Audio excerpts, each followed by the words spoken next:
সুপ্রিয় শ্রোতাবৃন্দ, আপনাদের সকলকে স্বাগত জানাই আমাদের সিসিটিভি বিডির পরিবেশনা তাজকিরাতুল আউলিয়া প্রোগ্রামে। আপনারা জেনে আনন্দিত হবেন, আমরা প্রতি চন্দ্রমাসে যে সমস্ত প্রখ্যাত বুজুর্গানেদিন দুনিয়া থেকে পর্দা করেছেন, ইনাদের সংক্ষিপ্ত জীবনচরিত আমাদের অনুষ্ঠানের মধ্যে তুলে ধরার চেষ্টা করি। আশা করি আপনাদের ভালো লাগবে, কারণ এই যান্ত্রিক যুগে বসে বসে বই পড়বার সময় হয়তো আমাদের নাই, কিন্তু আপনি হয়তো গাড়িতে চলছেন অথবা গাড়ি চালাচ্ছেন অথবা অফিসে বসে আছেন, 5 মিনিট সুযোগ পেলেন। আমরা অনেক সময় ইউটিউব চার্জ করে ইউটিউব থেকে আমরা অনেকের জীবনী খুঁজি, সেখানে কিন্তু আপনি আমাদের এই জীবনীটা পেয়ে যাবেন, বা ফেসবুকে আমাদের জীবনীটা পেয়ে যাবেন। সংক্ষেপ আপনার শুনলে ভালো লাগবে। আজকে আমাদের প্রতিবদ্ধ বিষয়ে আফজলুন নাস বা'দাল আম্বিয়া রসুল করিম সাল্লাল্লাহু আলাইহি ওয়াসাল্লামের পরে যার মহান মাকাম হযরতে আবু বকর সিদ্দিক রাদিয়াল্লাহু তাআলা আনহুর জীবনচরিত। আপনারা জানেন, এই জমাদিউ সানি শরীফের 22 তারিখে তিনি দুনিয়া থেকে পর্দা করেছিলেন। রসুল পাক সাল্লাল্লাহু আলাইহি ওয়াসাল্লামের অত্যন্ত প্রিয়ভাজন ব্যক্তিত্ব। ছোটোবেলা থেকে রসুল যার সাথে বন্ধুত্ব করেছিলেন, রসুল পাক সাল্লাল্লাহু আলাইহি ওয়াসাল্লাম ওনার সাথে অনেক বাণিজ্য সফরে সিদ্দিক আকবরকে নিয়ে গিয়েছিলেন। বিশেষ করে সিরিয়াতে একবার তিনি বাণিজ্য করবার জন্য গিয়েছিলেন। সেখানে রসুল করিম সাল্লাল্লাহু আলাইহি ওয়াসাল্লামের জাহিরি হায়াত তখন ছিল 20 বছর, হযরত আবু বকর সিদ্দিক ছিলেন 18 বছরের। তো এনারা দুজনে সিরিয়া পৌঁছার পরে একটা গাছতলায় কিছুটা বিশ্রাম নিচ্ছিলেন। হযরত আবু বকর সিদ্দিক একটু হাঁটতে বেরোলেন। ওখানে বুহাইরা নামক একজন পাদ্রীর সাথে, খ্রিস্টান পাদ্রীর সাথে ওনার দেখা। তো বুহাইরা ওনাকে বললেন যে, বাবা কোত্থেকে এসেছো? উনি বললেন, আমরা তো মক্কার মানুষ। কে এসেছে তোমার সাথে? কই, আমার সাথে মোহাম্মদ বিন আবদুল্লাহ এসেছে, ইনি কুরাইশি একজন জওয়ান। যখন ওনার নাম শুনলেন তখন বুহাইরা বললেন, তোমার এই নামটি শুনে আমি বুঝতে পেরেছি ইনি একদিন শেষ জামানার নবী হবেন। এই যে বুহাইরা পাদ্রী পণ্ডিত যখন বলল যে ইনি শেষ জামানার নবী হবেন, তখন আবু বকর সিদ্দিক সেদিন থেকে কিন্তু ওনার চেতনা ফিরে পেয়েছি যে আমি যার সাথে বন্ধুত্ব করেছি, এনার কাছে তো ছোটোবেলা থেকে আমি নবী হওয়ার সব কোয়ালিটি দেখেছি। কোনো দিন মিথ্যা বলা তো দূরের কথা, মিথ্যা যিনি যার কল্পনায়ও কোনো দিন আসে নাই, ইনি হচ্ছেন আমাদের রসুল করিম সাল্লাল্লাহু আলাইহি ওয়াসাল্লাম। আবু বকর সিদ্দিক কিন্তু ছোটোবেলা থেকে রসুলের ভক্ত হয়েছিলেন। ইমানে এনেছেন তো বহু পরে। যখন তিনি ইমানের দাওয়া করলেন তখন তিনি প্রথম ইমান এনে প্রথম মুসলিম হবার সৌভাগ্য অর্জন করেছেন। এই আবু বকর সিদ্দিক রাদিয়াল্লাহু তাআলা যেদিন রসুল করিম সাল্লাল্লাহু আলাইহি ওয়াসাল্লাম নবুয়তের এলান দিলেন, সিদ্দিক আকবর রাদিয়াল্লাহু তাআলা ইসলাম কবুল করলেন। ইনার সঙ্গে তখন 40,000 দিরহাম ছিল। দেখেন কত বড় ইসলামের জন্য নিবেদিত প্রাণ ছিলেন। আজকে সিদ্দিক আকবরের কথা আলোচনায় আসলে আমাদের দেশে অনেকে মুখ কালো করে নেয়, কারণ ইনারা চিন্তা করে ইনারা সাহাবী বিদ্বেষী, বিশেষ করে শেখাইন হযরত আবু বকর সিদ্দিক এবং ফারুক আজম রাদিয়াল্লাহু তাআলা আনহু বিদ্বেষী, এনাদেরকে নাউজুবিল্লাহি মিন জালিক গালিগুলোজ করে। অথচ আপনি কখনো চিন্তা করেছেন এই আবু বকর সিদ্দিক ইসলামের জন্য কী অবদান রেখেছেন? ইনি সম্ভ্রান্ত পরিবারে জন্মগ্রহণ করেছেন, ছোটোবেলায় একদম রাজকীয় হালতে জীবনযাপন করেছেন, কারণ ওনার বাবা আবু কুহাফা একজন বড় ব্যবসায়ী ছিলেন।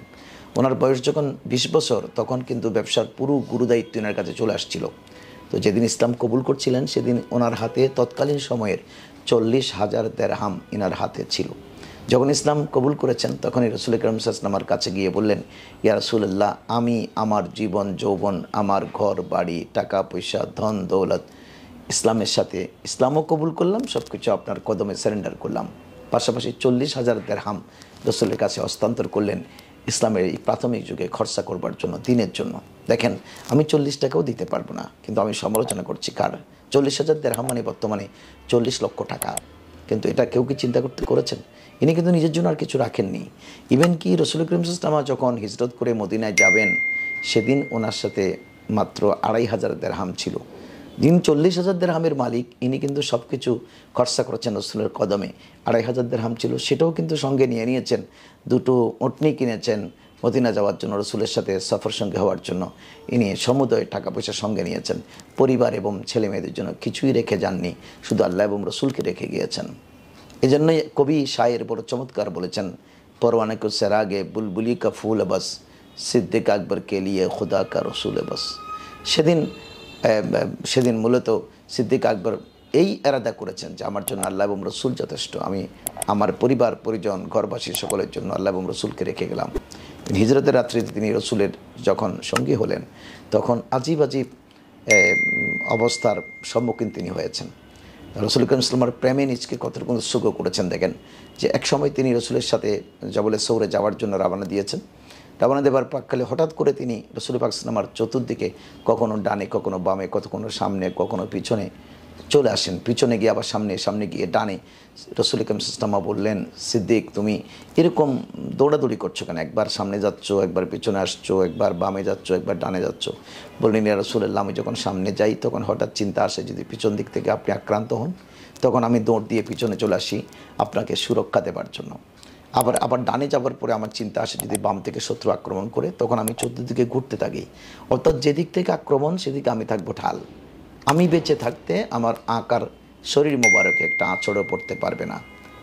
কত বড় অদ্বিতীয় রসুল প্রেমিক হলে আল্লাহ রসুলের জাত আপাদমস্তকে এতটুকুন ভালোবাসতে পারেন। ইভেন কি গারে সৌরে যাওয়ার পরে, জবলে সৌরে উঠার পরে যখন গারে সৌরে প্রবেশের প্রশ্ন আসছে, তখন সিদ্দিক আকবর রসুলকে বললেন, হুজুর আপনি যাবেন না, আমি আগে যাই। আমি গর্তের ভিতর অনেক পুরনো গর্ত, সাপ বিচ্ছু থাকতে পারে, আপনি সেটা অনুকূল পরিবেশ সৃষ্টি করে আপনাকে ডাকবো। অর্থাৎ আমরা হলে তো আগে আমার বন্ধুকে ঠেলে দিতাম যে মরলে আগে বন্ধু মরুক, কিন্তু রসুল বলে, সিদ্দিক আকবর বলেছেন মরলে আগে আমি মারা যাব, কিন্তু আমার রসুলের গায়ে আমি কোনো প্রকার কামড় লাগতে দেব না। এটাকে বলা হয় রসুল প্রেম। ইনি ভিতরে প্রবেশ করে পরিষ্কার করলেন, অনেকগুলো ছোটো ছোটো গর্ত দেখলেন, এনার রুমাল কেটে ওই গর্তগুলো বন্ধ করলেন। একটি গর্ত বাকি ছিল, সেখানে পায়ের গোড়ালি দিয়েছেন, সাপ ইনাকে কামড় দিয়েছে, ইনি বিষক্রিয়ায় আক্রান্ত হয়েছেন, কাঁদতে শুরু করেছেন, এক ফোঁটা পানি রসুলের চেহারায় পড়েছে। রসুল বলবেন, মা ইয়া বকিকে আবু বকর, আবু বকর তুমি কাঁদছো কেন? তখন তিনি বললেন, ইয়া রাসূলুল্লাহ, আমাকে সাপে ধ্বংসন করেছে, তাই আমি বিষক্রিয়ায় সহ্য করতে পারছি না। রসুল বললেন, সিদ্দিক আকবর তুমি আমার সঙ্গী হয়েছে বটে, তুমি হাকিকতন আমাকে এখনও চিনতে পারো নাই। আমার মুখের থুতু মুবারক তোমার জন্য সাফা। ইনি মুখ থেকে থুতু মুবারক নিয়ে সিদ্দিক আকবরের ক্ষতস্থানে লাগিয়ে দিলেন। নিমিষের মধ্যে সিদ্দিক আকবর ভালো হয়ে গেলেন। এই যে রসুল প্রেমে নিশ্চয় উৎসর্গ করলেন, গারে সৌরে 3 দিন 3 রাত রসুলের সাথে ছিলেন। আল্লাহ কোরআনে যেটা বলেছেন যে রসুল করিম সাল্লাল্লাহু বলেছেন আমরা তো দুজনা। আল্লাহ বললেন, না দুজনা নয়, ইন্নাল্লাহা মাআনা, নিশ্চয়ই তোমরা দুজনার সাথে আমি আল্লাহ আছি, আমরা 3 জনা। এই যে বীরত্বপূর্ণ একটা সফর তিনি রসুল করিম সাল্লাল্লাহু সঙ্গে নিয়ে মদিনায় পৌঁছালেন। মদিনা পৌঁছাবার পরে মদিনা শরীফের ছায়ার মতো রসুলকে সঙ্গ দিলেন। পৃথিবীর জমিনে অদ্বিতীয় যে হযরতে আবু বকর সিদ্দিক রাদিয়াল্লাহু তাআলা আনহুর সাথে কারো প্রেমের তুলনা হয় না। তাই তো তিনি ফারুক আজম রাদিয়াল্লাহু তাআলা আনহু এবং ইনার মধ্যে তুলনা করতে গিয়ে আয়েশা সিদ্দিকা রাদিয়াল্লাহু তাআলা আনহা যখন প্রশ্ন করেছিলেন, হুজুর আসমানের তারকার চেয়ে বেশি সওয়াব আছে এরকম কোনো মানুষ কি পৃথিবীতে আছে? তখন রসুল বললেন, ওমর আল ফারুক। মা আয়েশা একটু মনে মনে কষ্ট পেলেন যে আমি তো কষ্টটা করেছি আমার বাবার নাম আসার জন্য, এসে গেছে তো ওমরের নাম। তখন জিজ্ঞেস করলেন, রাসূলুল্লাহ তাহলে আমার বাবা আবু বকর সিদ্দিক কি ওমরের চেয়ে কম নেকি অর্জন করেছেন? তখন রসুল বললেন, আয়েশা তুমি কার সাথে কাকে তুলনা করছো? যে আমার আবু বকর হিজরতের রাত্রে যে সওয়াব কামাই করেছেন সেটাকে যদি এক পাল্লায় দেওয়া হয়, আর ফারুক আজমের গোটা জীবনের নেকি যদি আরেক পাল্লায় দেওয়া হয়, সিদ্দিক আকবর এক রাতের নেকি ভারী হয়ে যাবে। আলহামদুলিল্লাহ, কত বিশাল ব্যাপার। এই এক রাতের নেকিটা কিন্তু নফল নামাজ ছিল না, রোজা ছিল না, অন্য কোনো ইবাদত ছিল না, দান সাদকা ছিল না, এটা ছিল রসুল প্রেম। এই হব এবং মহব্বত এত বেশি দামি আল্লাহ এবং রসুলের দরবারে। আপনি কতটুকু রসুল প্রেমিক সেটা হলো সবচেয়ে বড় ব্যাপার। কোরআনের একজাক্টলি কোরআনের আয়াতে করিমার অবিকল প্রতিচ্ছবি হচ্ছেন সিদ্দিক আকবরের জীবন। হাদিসে পাকের অবিকল প্রতিচ্ছবি হচ্ছে হযরত সিদ্দিক আকবর। হাদিসে যে রসুল বলছেন, লা ইউমিনু আহাদুকুম হাত্তা আকুনা হাব্বা ইলাইহি মিন ওয়ালিদিহি ওয়া ওয়ালাদিহি ওয়ান নাসি আজমাইন। একজাক্টলি সিদ্দিক আকবরকে রসুল করিম সাল্লাল্লাহু যে কথাটি বলবার চেষ্টা করেছেন, সিদ্দিক সে পর্যায়ে নিজকে উপনীত করেছেন যে তুমি তখন পর্যন্ত একজন পরিপূর্ণ ইমানদার হতে পারবে না যতক্ষণ তুমি নিজ থেকে, তোমার সন্তানসন্ততি থেকে, তোমার মা বাপ থেকে, ইভেন কি পৃথিবীর সমস্ত জিনিস থেকে আমি রসুল প্রিয় হব না। এজন্য আবু কাহাফা কিন্তু ইমান আনে নাই, বেঈমান ছিলেন।